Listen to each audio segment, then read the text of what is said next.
And नमस्कार। आप सबों का एक बार फिर से स्वागत है संगीता's पाठशाला में। मैं संगीता मोदक, आपके अर्थशास्त्र यानी कि इकोनॉमिक्स की शिक्षिका। आज हम लोग क्लास 12th का जो चैप्टर हम लोग पढ़ रहे थे, चैप्टर नंबर 1, आज हम लोग उसी का सेकंड पार्ट पढ़ेंगे। पहले पार्ट में हम लोगों ने क्या क्या पढ़ा उसकी थोड़ी चर्चा करते हुए हम लोग सेकंड पार्ट को स्टार्ट करेंगे। तो बच्चों चलिए हम लोग आगे बढ़ते हैं। पिछले क्लास में हम लोगों ने काफ़ी कुछ पढ़ा है। आज हम लोग जो फ्रेश स्टार्ट करेंगे, पार्ट 2 स्टार्ट कर रहे हैं। उसमें हम लोग जो आज पहला टॉपिक पढ़ेंगे वो है आर्थिक क्रियाकलापों का आयोजन। तो आइए देखते हैं इसमें क्या है। जो आर्थिक क्रियाकलाप है उसको 3 भागों में बांटा गया है: केंद्रीकृत योजनाबद्ध अर्थव्यवस्था, बाजार अर्थव्यवस्था तथा मिश्रित अर्थव्यवस्था। आपके एनसीईआरटी की किताब में केंद्रीकृत योजनाबद्ध अर्थव्यवस्था और बाजार अर्थव्यवस्था के बारे में जिक्र किया गया है, लेकिन मिश्रित अर्थव्यवस्था के बारे में बहुत सामान्य तौर पे कहा गया है। लेकिन ये जो मिश्रित अर्थव्यवस्था है ये एक बहुत महत्वपूर्ण हमारे अर्थव्यवस्था का एक अंग है, जिसके द्वारा हम लोग आर्थिक क्रियाकलाप को करते हैं। वो क्या है, किस तरीके से होता है, हम लोग आगे देखेंगे। तो चलिए आगे बढ़ते हैं। केंद्रीकृत योजनाबद्ध अर्थव्यवस्था, द सेंट्रली प्लान्ड इकोनॉमी, क्या होती है चलिए इसके बारे में जानते हैं।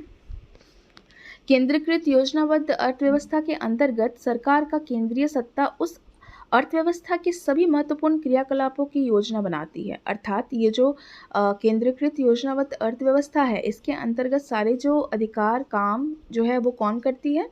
सरकार करती है। अगला है कि वस्तुओं और सेवाओं के उत्पादन, विनिमय तथा उपभोग के संबंध सभी महत्वपूर्ण निर्णय सरकार द्वारा किए जाते हैं। मतलब जो भी महत्वपूर्ण चाहे वो उत्पादन हो, विनिमय हो या उपभोग हो वस्तुओं और सेवाओं से संबंधी, वो सब निर्णय कौन लेता है? सरकार लेती है। कितना उत्पादन होगा, विनिमय किस प्रकार से होगा, उस उपभोग के लिए क्या किया जाए, ये सारे जो है निर्णय कौन लेती है? सरकार लेती है। इस अर्थव्यवस्था की सभी आर्थिक क्रियाओं का उद्देश्य सामाजिक कल्याण हेतु होता है। अर्थव्यवस्था में उत्पादन के लिए चल रही गतिविधियों का उद्देश्य समाज की आवश्यकताओं को पूरा करना होता है। मतलब कि जो भी आर्थिक क्रियाएं इस अर्थव्यवस्था में होती है वो उसका उद्देश्य एकमात्र होता है सामाजिक कल्याण और समाज के उत्थान हेतु। और हम जो भी गतिविधियां यहाँ पे कर रहे हैं अर्थव्यवस्था में, वो गतिविधियों का उद्देश्य समाज की आवश्यकताओं को पूरा करना होता है। सर्वप्रथम हमारा जो एक गोल होता है वो क्या होता है कि हम समाज की जो आवश्यकताएं हैं वो हम क्या कर सकें? पूरा कर सकें। इस अर्थव्यवस्था में केंद्रीय समस्याओं का हल नियोजन द्वारा किया जाता है। जो भी केंद्रीय समस्याएं होती हैं, हमने थोड़ा इससे पहले क्लास में पढ़ा था कि केंद्रीय जो हमारी प्रॉब्लम्स हैं, जो समस्याएं हैं, केंद्रीय समस्याएं कौन कौन सी है, central problems of the economy क्या क्या है, जो हमारे अर्थव्यवस्था के केंद्रीय समस्याएं क्या क्या है। तो इस अर्थव्यवस्था में, इस प्रकार के अर्थव्यवस्था में जो भी समस्याएं होती है उसका नियोजन जो है नियोजन द्वारा किया जाता है, उसका हल। उदाहरण के लिए देखिए, यदि ये पाया जाता है कि कोई एक ऐसा वस्तु अथवा सेवा जो पूरी अर्थव्यवस्था की सुख समृद्धि के लिए अत्यंत महत्वपूर्ण है, जैसे शिक्षा या स्वास्थ्य सेवा, जिसका व्यक्ति द्वारा स्वयं पर्याप्त मात्रा में उत्पादित नहीं किया जा रहा है। मतलब अगर कोई व्यक्ति ऐसा है जो ज़रूरी हमारी महत्वपूर्ण आवश्यकताएं हैं उसको नहीं मतलब उपभोग कर पा रहे हैं, जैसे कि शिक्षा और स्वास्थ्य सेवा, ये बहुत ही बुनियादी सेवाएं हैं जो कि हर किसी को मिलना चाहिए, हर किसी को पाना ज़रूरी है। लेकिन अगर किसी को नहीं मिल पा रहा है, बहुत सारे ऐसे मतलब लेवल के लोग हैं, बहुत सारे ऐसे स्तर के लोग हैं जो कि इन सुविधाओं का भी जो है उपभोग नहीं कर पाते, क्योंकि उनके पास जो है भुगतान करने के लिए पैसे नहीं होते हैं। तो इन सब सिचुएशन में जो है सरकार उन्हें ऐसी वस्तु तथा सेवाओं का उपयुक्त जो मात्रा है उत्पादन करने के लिए प्रेरित कर सकती है, या फिर सरकार स्वयं ऐसी वस्तु तथा सेवाओं का उत्पादन करने का निर्णय कर सकती है। जैसे कि हम लोग जानते हैं सरकारी अस्पतालें हैं, जो गरीब हैं उन लोगों के लिए जिनके पास पैसे नहीं हैं वो गवर्नमेंट स्कूल्स में जा सकते हैं, जहाँ पे बहुत ही कम जो है आपका फ़ीस लगता है, जो कि आराम से दे कर के कोई भी बच्चा पढ़ सकेगा। और हम ये भी जानते हैं कि सरकार ने एक और नियम लगाया हुआ है कि जिसमें जो 6 से 14 साल के बच्चे हैं उनकी जो पढ़ाई होगी वो निःशुल्क होगी। तो सरकार का जो इस प्रकार की अर्थव्यवस्था होती है, वहाँ पे जो पूरी तरीके से जो ताकत है, जो सत्ता है, वो किसके हाथ में होती है? सरकार के हाथ में होती है। और वो जो समाज है उसके कल्याण को देखते हुए, समाज के उत्थान को देखते हुए, समाज के हर एक वर्ग के लोगों को देखते हुए उनके लिए जो है जो नीतियाँ हैं वो लागू करती हैं और उन्हीं के लिए जो है उनके कल्याण के लिए, सामाजिक कल्याण के लिए काम करती है। बाजार अर्थव्यवस्था। बाजार अर्थव्यवस्था, मार्केट इकोनॉमी। बाजार अर्थव्यवस्था में सभी आर्थिक क्रियाकलापों का निर्धारण बाजार की स्थितियों के अनुसार होता है। मतलब जो बाजार अर्थव्यवस्था है, यहाँ पे जो भी आर्थिक क्रियाकलाप होंगे इनका निर्धारण किस प्रकार से होगा? बाजार की स्थितियों को देखते हुए। बाजार में किस प्रकार की मांग है, किस प्रकार का, उसी हिसाब से उसका कीमत लगाया जाएगा। जिस हिसाब से कीमत होगा उसी हिसाब से मांग होगी। तो ये जो है अपने आप में ही इस चीज़ों को कंट्रोल करती है।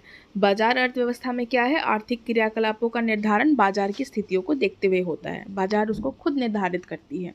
जैसे कि हमने पिछले जो अर्थव्यवस्था थी, केंद्रीकृत जो है अर्थव्यवस्था, मतलब सेंट्रली प्लान्ड इकोनॉमी, उसमें हम लोगों ने देखा क्या कि जो भी हमारा आर्थिक क्रियाकलाप होता है वो सरकार के द्वारा जो है निर्धारित किए जाते हैं। लेकिन बाजार अर्थव्यवस्था में जो है आर्थिक क्रियाकलापों का जो निर्धारण है वो बाजार की स्थितियों के अनुसार होती है।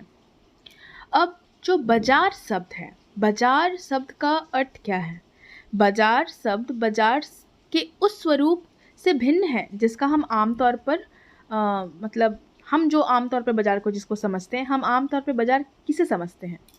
आम तौर पे हम बाज़ार उसे समझते हैं जहाँ पे हम वस्तुओं या सेवाओं का लेन देन करते हैं, या वस्तुओं या सेवाओं का खरीद बिक्री करते हैं। ऐसी जगह जहाँ पे हम इन चीज़ों को खरीदते हैं या बेचते हैं। तो क्या यही तथ्य सही है? देखते हैं। वस्तुओं को खरीदने तथा उन्हें विक्रय के लिए व्यक्ति एक दूसरे से किसी वास्तविक भौतिक स्थल पर मिल भी सकते हैं अथवा नहीं भी। अर्थात वास्तविक भौतिक स्थल पर मिले बिना भी हम वस्तुओं का खरीद बेच कर सकते हैं, वस्तुओं का आदान प्रदान कर सकते हैं। जैसे कि उदाहरण के तौर पे ऑनलाइन मार्केटिंग, टेलीफोनिक मार्केटिंग। जैसे कि हम जानते हैं ऑनलाइन मार्केटिंग में क्या क्या आ जाएगा? फ्लिपकार्ट, अमेज़न, मिंत्रा, ये सारे जो वेबसाइट्स हैं, ये सारे जो शॉपिंग साइट्स हैं, इन शॉपिंग साइट्स में हम जा कर के किसी भी वस्तु को खरीद सकते हैं, बाज़ार में जाए बिना, बाज़ार में पहुँचे बिना, ना ही उस दुकानदार से मिलके, ना ही उस दुकानदार से बात करके। बस हम एक क्लिक करेंगे, पैसा जमा करना हो तो तभी भी कर सकते हैं, नहीं तो आप कैश ऑन डिलीवरी भी कर सकते हैं। तो ये जो सेवाएं हैं ये इतनी बृहद है, बाज़ार इतना बृहद है, बाज़ार का रूप हम लोग बहुत जो है छोटा समझते हैं, लेकिन ये बहुत ही ज़्यादा विस्तारित है, ये बहुत ही ज़्यादा बृहद है। बाज़ार एक ऐसी जगह है जहाँ पे हम जो है लोगों से मिले बिना, बातचीत किए बिना, घर से निकले बिना कोई भी वस्तु को खरीद सकते हैं या फिर कोई भी वस्तु को बेच सकते हैं।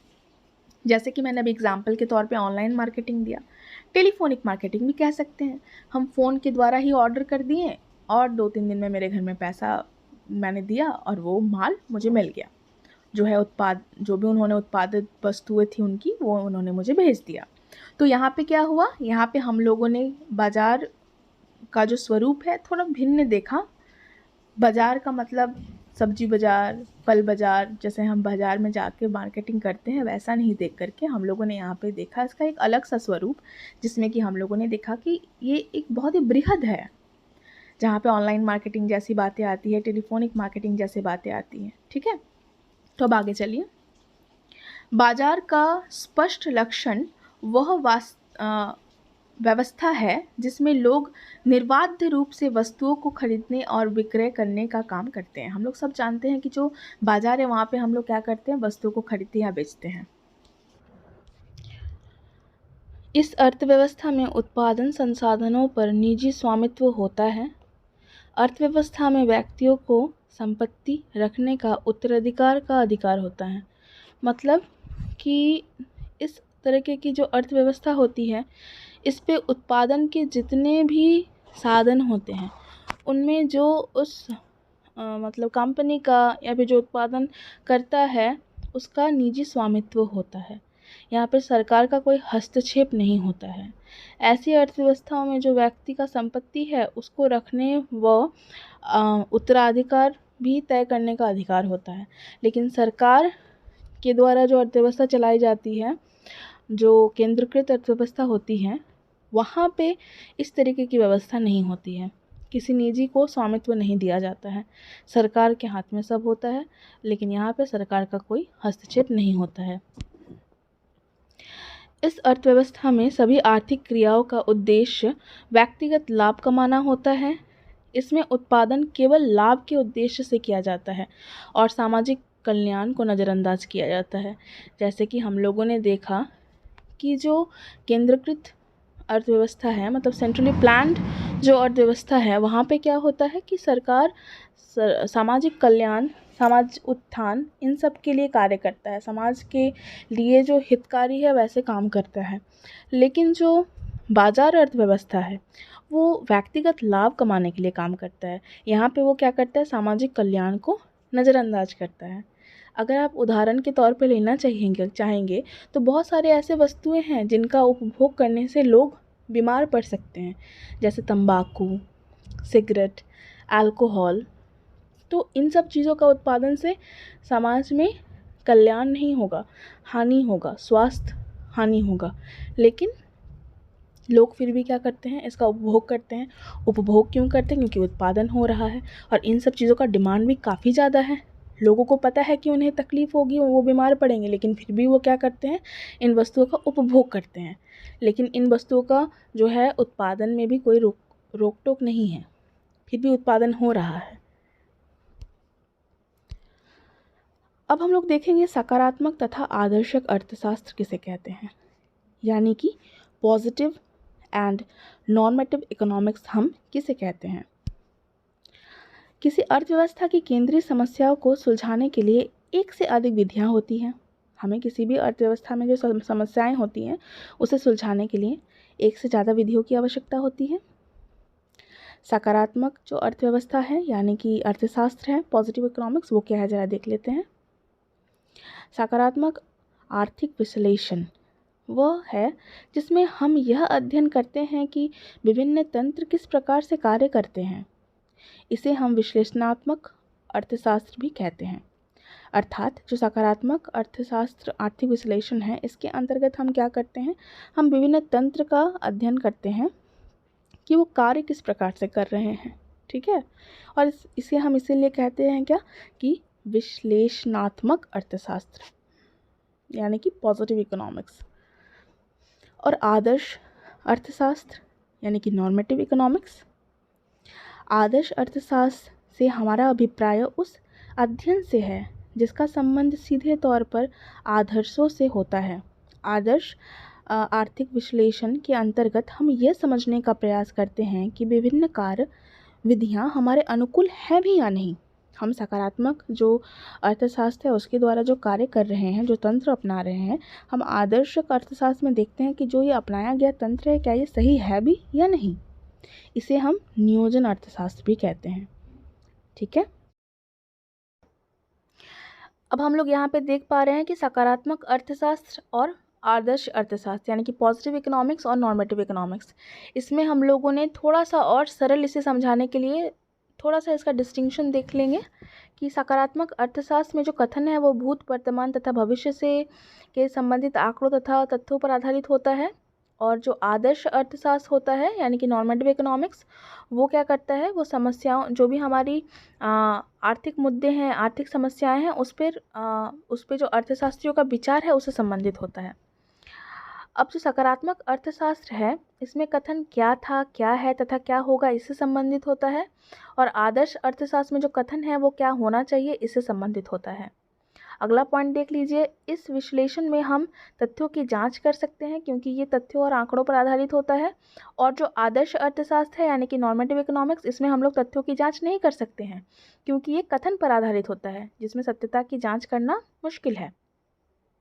नेक्स्ट पॉइंट देख लीजिए कि सकारात्मक अर्थशास्त्र में हम कारण और परिणाम के संबंध को बताते हैं, यानी कि कॉज और रिलेशनशिप इफेक्ट को बताते हैं। यानी कि हम यहाँ पे ये देखते हैं कि माने कि किसी कारण से अगर कीमत में परिवर्तन होती है तो उसकी वजह से मांग में भी परिवर्तन हो जाती है। ठीक है, तो थोड़ा सा आगे और देख लीजिए, आदर्श अर्थशास्त्र क्या कह रहा है, ये हमें बताता है कि ये हमें परामर्श देता है यानी कि सोल्यूशन देता है। ये हमें बताता है कि किस चीज़ को, मतलब किसी चीज़ का क्या सोल्यूशन होना चाहिए। ठीक है, किसी समस्या का क्या सोल्यूशन होना चाहिए, ये हमें ये बताता है। उदाहरण देख लीजिए, सकारात्मक अर्थशास्त्र यानी पॉजिटिव इकोनॉमिक्स, भारत में गरीबी की समस्या है, पहला है। ये हमें क्या बता रहा है कि भारत में गरीबी की समस्या है, और ये हमें क्या बता रहा है, भारत में गरीबी को घटाने हेतु क्या जो नीतियाँ ली जाएं। तो एक हमें बता रहा है समस्या क्या है, एक हमें बता रहा है कि इसे हम लोग किस तरीके से, क्या होना चाहिए, इसके लिए क्या करना चाहिए। ठीक है, अब दूसरे उदाहरण को देखिए, सकारात्मक अर्थशास्त्र में कहा जा रहा है कि मजदूरों को प्रति घंटे के दर से 20 रुपये दिए जाते हैं, और यहाँ कहा जा रहा है नॉर्मेटिव इकोनॉमिक्स में कि मजदूरों को प्रति घंटे के दर से 50 रुपये दिए जाने चाहिए, यानी कि उन्हें जो मजदूरी मिल रही है वो कम है, उन्हें अधिक मजदूरी दी जानी चाहिए। तीसरा में हम लोग देख रहे हैं कि मांग का नियम, कीमत में परिवर्तन होने से मांग में परिवर्तन होता है, और यहाँ हम लोग क्या देख रहे हैं कि आवश्यक वस्तुओं की मांग में वृद्धि होने से कीमत में वृद्धि नहीं होनी चाहिए, क्योंकि कुछ ऐसे भी वस्तुएं होती हैं जो कि बहुत ही आवश्यक होती हैं, जिसकी कीमत बढ़ने से लोगों को समस्या हो सकती है। तो अब आगे देखते हैं, चलिए। हम लोग इस पाठ का जो शुरुआत है वो किए थे स्टार्टिंग ही में व्यष्टि अर्थशास्त्र तथा समष्टि अर्थशास्त्र से, यानी कि माइक्रो इकोनॉमिक्स और मैक्रो इकोनॉमिक्स, और अंत भी हम लोग इसी से करेंगे। तो आइए ज़रा देखते हैं इसको फिर से एक बार। हम लोग जानते हैं कि हम लोग यही दो किताबों को आगे जाके पढ़ने वाले हैं, व्यष्टि और समष्टि अर्थशास्त्र, माइक्रो और मैक्रो इकोनॉमिक्स। तो व्यष्टि अर्थशास्त्र क्या बता रहा है और समष्टि अर्थशास्त्र हमें क्या बता रहा है। व्यष्टि अर्थशास्त्र अर्थव्यवस्था के एक अंग का अध्ययन करता है, और समष्टि अर्थशास्त्र संपूर्ण अर्थव्यवस्था का अध्ययन करता है। हम लोगों ने ये बात की चर्चा पहले ही स्टार्टिंग में ही की थी। व्यष्टि अर्थशास्त्र छोटी छोटी अथवा व्यक्तिगत इकाइयों जैसे एक व्यक्ति, परिवार, फर्म, उद्योग आदि का अध्ययन करता है। समष्टि अर्थशास्त्र इकाइयों के योग जैसे कुल राष्ट्रीय आय, कुल उपभोग, कुल उत्पादन आदि का अध्ययन करता है। अर्थात व्यष्टि अर्थशास्त्र क्या करता है, व्यक्तिगत इकाइयों का अध्ययन करता है, और ये क्या करता है, जो है कुल योग का अध्ययन करता है। तीसरा जो है वो पॉइंट देख लीजिए, व्यष्टि अर्थशास्त्र योग करने की क्रिया है, और समष्टि अर्थशास्त्र जो है टुकड़ों में तोड़ने की क्रिया है। चौथा पॉइंट है, इसकी केंद्रीय समस्या कीमत निर्धारण है। इसकी केंद्रीय समस्या क्या है, कीमत निर्धारण, और इसकी प्रमुख समस्या जो है वो क्या है, उत्पादन व रोजगार का निर्धारण करना है। व्यष्टि अर्थशास्त्र का अगला पॉइंट है कि यह पूर्ण रोजगार की मान्यता पर आधारित है, और पांचवा पॉइंट इसका जो समष्टि अर्थशास्त्र का है वो है ये अपूर्ण रोजगार की मान्यता पर आधारित है। छठा पॉइंट है व्यष्टि का कि इसके तथ्य जो होते हैं वो ठीक होते हैं, परंतु ये आवश्यक नहीं है कि वो पूरे समाज के लिए हितकारी हो या ठीक हो। और समष्टि अर्थशास्त्र में क्या कहा गया है कि इसके तथ्य संपूर्ण अर्थव्यवस्था पर लागू होते हैं। तो इधर जैसे कि हम लोगों ने एग्जाम्पल के तौर पे पहले भी बता दिए हैं कि जो नेसेसरी गुड्स होते हैं, जो ज़रूरी वस्तुएं होती है, ठीक है, उनका दाम बढ़ना कुछ लोगों के लिए तो कुछ समस्या नहीं है, लेकिन कुछ लोगों के लिए बहुत ख़तरनाक रूप ले सकता है। ठीक है, उनके लिए मुश्किलें बढ़ा सकती हैं। तो सातवां पॉइंट हमें क्या बताता है व्यष्टि अर्थशास्त्र के बारे में, कि इसका विश्लेषण अपेक्षाकृत सरल होता है, लेकिन समष्टि अर्थशास्त्र जो है इसका विश्लेषण अत्यंत जटिल होता है, क्योंकि हम लोग पूरे जो अर्थव्यवस्था है उसका अध्ययन कर रहे हैं, संपूर्ण अर्थव्यवस्था का अध्ययन कर रहे हैं, तो जटिल तो होगा ही। आठवां पॉइंट जो है व्यष्टि अर्थशास्त्र का वो कह रहा है कि इसके मुख्य उपकरण मांग और पूर्ति हैं। यानी कि डिमांड एंड सप्लाई। और समष्टि अर्थशास्त्र क्या बता रहा है, इसका मुख्य उपकरण क्या है, समग्र मांग एवं समग्र पूर्ति, यानी कि एग्रीगेट डिमांड और एग्रीगेट सप्लाई। तो इसमें हम लोगों ने जो है चैप्टर 1 को देखा, काफ़ी सारी इंपॉर्टेंट चीज़ों को देखा। इसमें जो हम लोगों ने हल्की हल्की थोड़ी थोड़ी पूरे जो किताब है उससे रिलेटेड थोड़े थोड़े चीज़ों को बताते हुए आगे बढ़े हैं। हम लोग जो माइक्रो इकोनॉमिक्स है यानी कि व्यष्टि अर्थशास्त्र, इसका और डिटेल्स पढ़ेंगे चैप्टर नंबर 2 में। तो इस चैप्टर को हम लोग आज यहीं समाप्त करते हैं। आगे की वीडियो में हम लोग चैप्टर नंबर 2 को डिस्कस करेंगे। तो हम लोगों ने आज क्या क्या पढ़ा एक बार फिर से देख लीजिए। हम लोगों ने आज पढ़ा केंद्रीकृत योजनाबद्ध अर्थव्यवस्था, बाजार अर्थव्यवस्था, मिश्रित अर्थव्यवस्था, सकारात्मक तथा आदर्शक अर्थव्यवस्था, व्यष्टि अर्थव्यवस्था तथा समष्टि अर्थशास्त्र। ठीक है, व्यष्टि अर्थशास्त्र और समष्टि अर्थशास्त्र मतलब माइक्रो इकोनॉमिक्स और मैक्रो इकोनॉमिक्स। आप लोग का बहुत बहुत धन्यवाद इस वीडियो को अंत तक देखने के लिए। संगीतास पाठशाला को ऐसे ही प्रमोट करते रहें। Like, share and subscribe the channel.